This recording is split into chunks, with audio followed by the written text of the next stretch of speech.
আমি তো একটা দেশ চিনি, এই দেশে কোনো বেনামাজি নেই। আমি 6 বার গেছি ওই দেশে, কোনো বেনামাজি ওই দেশে নেই।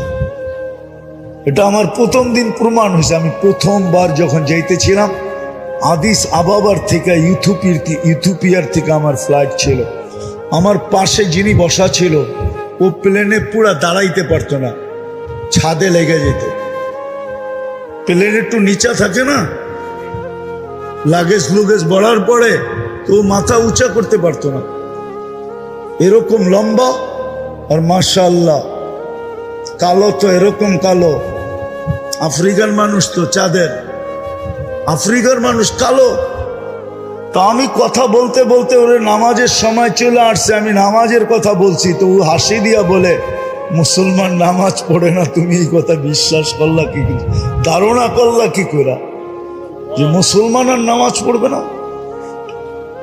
দেখলাম নামাজ পড়লো প্রথমবার।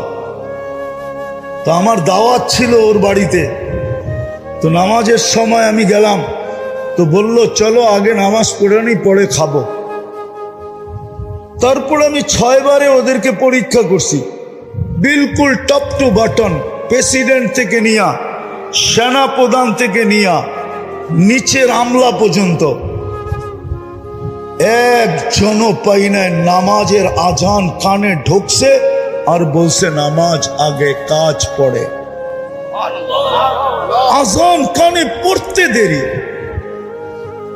চিৎকার দিয়া উঠা বলে নামাজ আগে কাজ পড়ে, এবং নিজে ইমামতি করে নামাজ পড়ায়। কি আমি প্রেসিডেন্টকে দেখছি নিজে ইমামতি করে নামাজ পড়ায়। আর কেরাত শুনলে আমাদের দেশের কারীরাও কইব কেরাত, এত সুন্দর কেরাত, হদর এত সুন্দর পড়ে।